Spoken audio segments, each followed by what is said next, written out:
know what I mean. Oriental poison.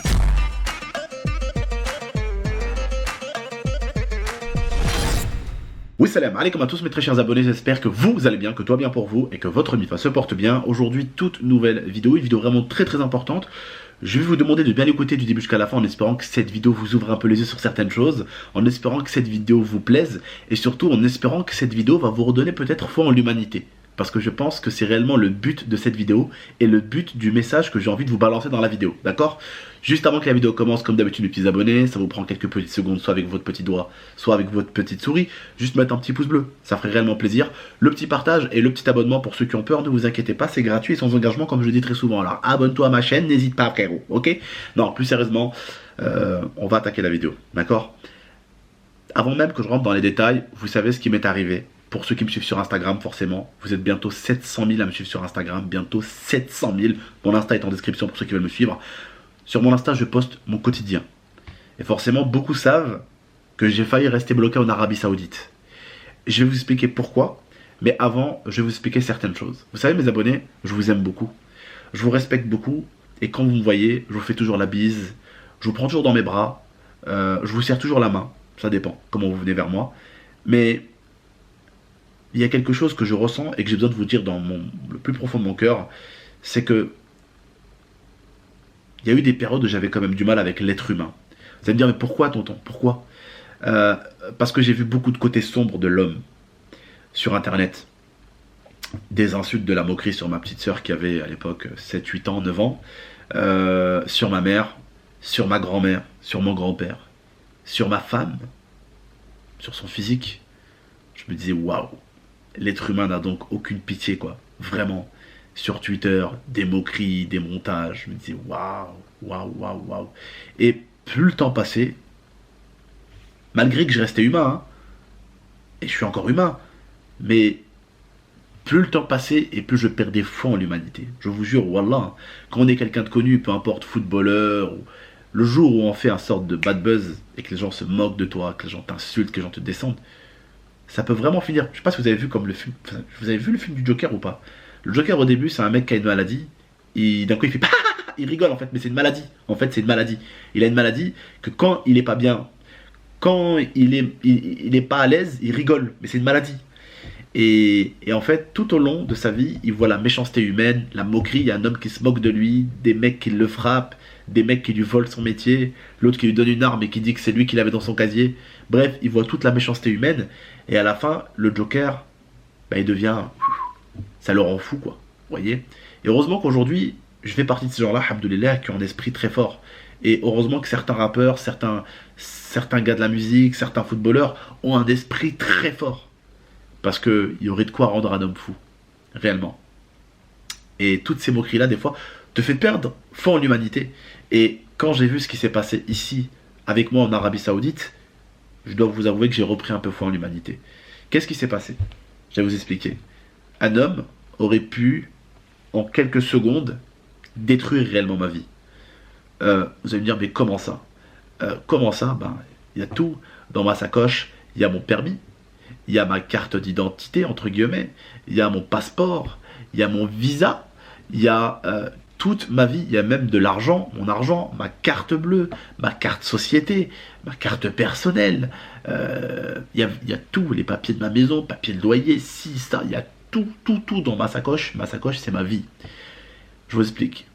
Hier, je vais à la mosquée de notre prophète Mohammed sallallahu alayhi wa sallam. Je pose la sacoche sur le muret, je fais mes ablutions. Je ne me rends pas compte, j'ai laissé ma sacoche sur le mur penché des ablutions. C'est-à-dire chaque personne qui rentre, elle voit ma sacoche au milieu. Vous vous rendez compte? Et vous savez combien on a été encore hier? On devait être dans les 150 000, 300 000 dans la mosquée. Et je suis allé à l'endroit où il y a tous les gens d'hôtel qui arrivent. Tous les gens, c'est une porte par laquelle beaucoup de gens rentrent. Et tous les gens, du coup, vont faire leurs ablutions là-bas. Il y a peut-être, pour vous dire, je ne sais combien de personnes qui sont passées après moi. Je fais ma prière. Elle était toujours sur le muret, ma sacoche. Elle était à une quarantaine de mètres de moi. Plus même, je ne pouvais pas la voir. Je fais mes prières, je vais tout au fond, je vais faire la prière. J'ai toujours pas capté que j'avais perdu ma sacoche. Je fais ma prière, 10-15 minutes. Je vais chercher ma grand-mère de l'autre côté. Elle est pris avec les femmes en fait. Je vais chercher ma grand-mère de l'autre côté. Je vous fais des stories. Ouais, bon, je vais aller chercher ma grand-mère, on va aller la chercher, j'arrive pas à la trouver. Si vous regardez mes stories, je vous affiche ce petit truc là. Vous voyez? Là, le petit rond que vous voyez, vous pouvez cliquer, vous pouvez revoir mes stories que j'ai fait à la Mecque. En fait, c'est un truc que quand je fais des stories ici, ou dans n'importe quel pays, j'aime bien faire une playlist de chaque pays. Par exemple, l'Espagne, la Turquie et tout ça. Et je mets toutes mes playlists que j'ai fait en Turquie, tout ce que j'ai fait en Turquie, mes stories, je les mets dans une playlist. Toutes les stories que j'ai fait en Espagne, je mets... Eh ben là, vous allez dans celle de la Mecque, la deuxième, partie 2. Parce qu'en fait, j'ai fait partie 1, il y avait trop de stories, donc je devais faire une deuxième partie. Vous allez voir. J'ai perdu ma sacoche. Vous allez voir un petit peu toutes mes péripéties. Et mon Instagram est en description au cas où. Et en fait, ce qui s'est passé, c'est qu'au bout d'un moment, je vais chercher ma grand-mère pendant au moins 15-20 minutes. Donc c'est cool, encore 40 minutes au total. Je pars à l'hôtel, donc je passe devant l'endroit où j'ai fait mes ablutions. Et je vais m'asseoir devant l'imam Bousna à côté de lui. Je m'assois sur l'escalier. Et là, on attendait que les gens viennent récupérer leurs valises. Et là, j'ai toujours pas remarqué que j'ai perdu ma sacoche. Mais toujours pas. Et là, d'un coup, je me regarde. Et là, vous imaginez, j'ai dit, oh là là, ma sacoche. Je me lève et je pars en courant. La mosquée, elle doit être à quoi? Allez, 50 mètres. Même pas, ouais, 50 mètres. Allez, 50 mètres. Je pars en courant. Je vais à l'endroit des ablutions. Et alors là, quand je vois que sur le muret, il n'y a plus ma sacoche, mon cœur, il s'est arrêté. Je dis, c'est bon, je suis dans la merde. Je suis bloqué en Arabie Saoudite. Parce que je vous explique le problème qu'il y a avec moi. C'est que moi, comme vous le savez, je suis pas français, je suis algérien. Donc ça veut dire que ma carte, j'ai une carte de séjour. C'est pas une carte française. Dans ma sacoche, il y avait mon visa. Donc plus de visa. Il y avait mon permis. Plus de permis. Il y avait mon passeport. Plus de passeport. Il y avait ma carte, mon titre de séjour. Ma carte d'identité si vous préférez. Il y avait tout ça dans ma sacoche. J'étais mort. Carte bancaire personnelle, carte bancaire d'entreprise. Il y avait tout dedans. J'étais mort. J'étais dead. Et même pour appeler ma banque, il était 6h30, un truc comme ça. Impossible. Impossible. Mort. Je vois le muret des ablutions, j'avance, et là, je vois un monsieur qui est au bord des escaliers et qui tient ma sacoche. Il tenait ma sacoche comme ça.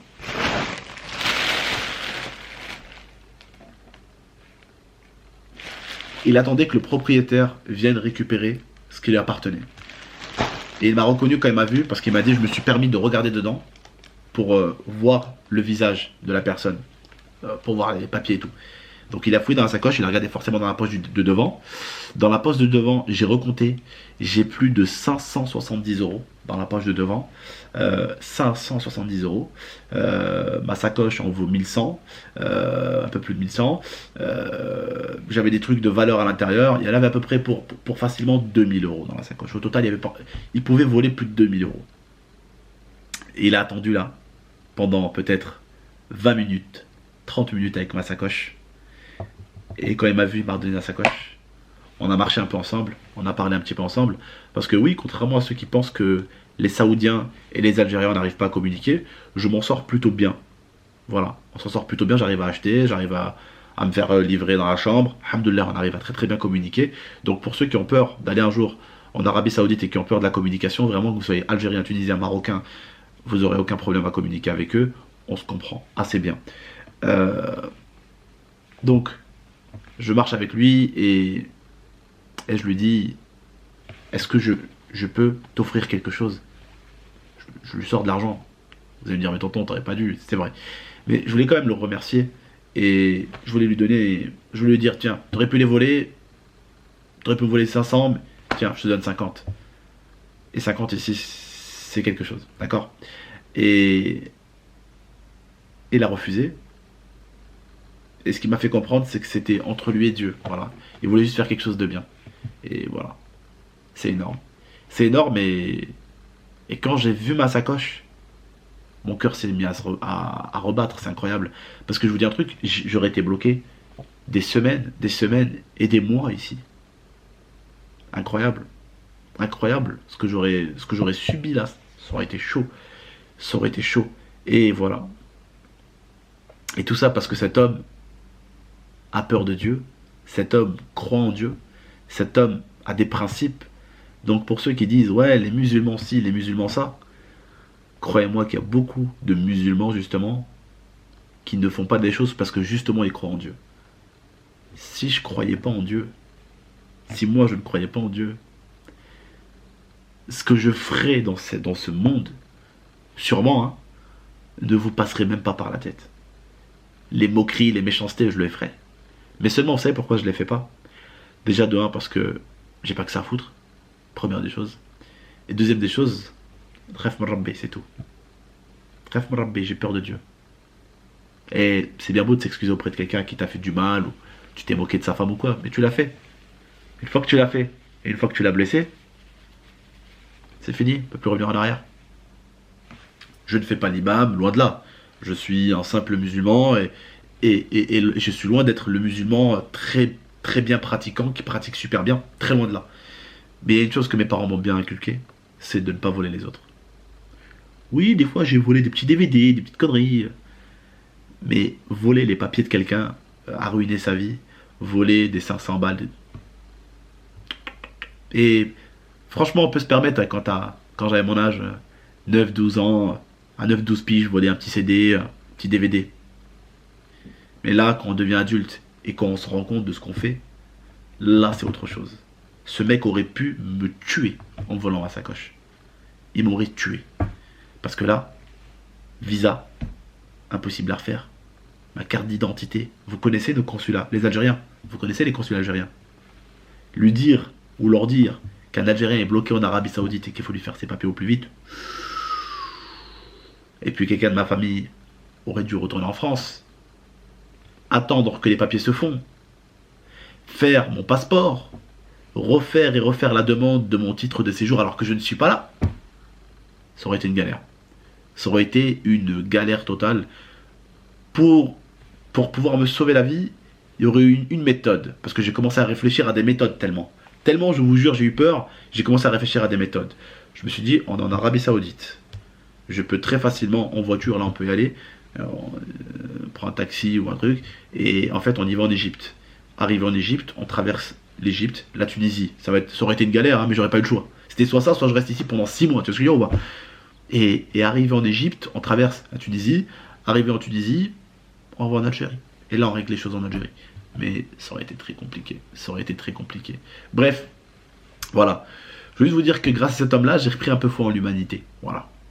Les gens, leurs méchants commentaires, leurs moqueries sur la famille, pas sur ma calvitie, j'en ai rien à foutre, on en rigole, on a fait un sorte de truc, on en rigole avec mes abonnés. Vous savez que je suis très cool à ce niveau-là.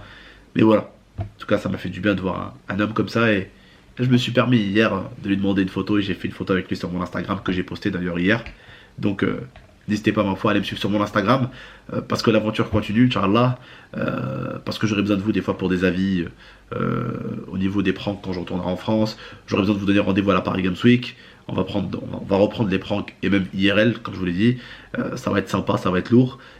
Et alors à la Paris Games Week, là il y a une chose qui est la plus importante qui va arriver bientôt, c'est-à-dire d'aller à la Mecque. Parce que là on est à Médine comme vous le savez, là on va aller à la Mecque demain, voilà, demain, direction la Mecque, et c'est demain que la Umrah commence vraiment, c'est demain que je vais mettre la tenue traditionnelle, donc demain vous me verrez sûrement dans une vidéo avec une tenue qui sera, ma foi, très bizarre, parce que vous n'aurez jamais vu quelqu'un avec ça, parce que c'est des trucs qu'on porte que quand on va faire la Umrah, c'est quand on part de Médine ou peu importe, et quand on part direction à la Mecque. Ça, c'est une tenue qu'on porte juste dans le voyage pour la Mecque, en fait. On le porte nulle part d'autre. C'est pas un truc que tu verras des mecs le porter à Marseille, à Lille, à Bordeaux. Personne ne le porte en France. Ça se porte juste quand on est dans l'avion pour la Mecque. On change dans l'avion. Et quand on arrive à la Mecque, voilà, on est prêt. Vous voyez, ces trucs qui se portent, c'est une tenue traditionnelle. Vous verrez bien, en tout cas. D'accord? Sur ce, on se laisse. Je vous fais de gros bisous à toutes et à tous. Prenez soin de vous et de la MIFA. Et à très très bientôt, Inch'Allah. On se retrouve à la Mecque et après Inch'Allah on se retrouve en France et surtout on se retrouve à Paris pour se voir. J'ai pris une séance dédicace, j'ai demandé une énorme scène pour vous, pour moi aussi au niveau de YouTube et on va avoir quelque chose de ouf pour pouvoir prendre des photos et faire des dédicaces ensemble et se voir. Prenez soin de vous et de la MIFA, ciao tout le monde.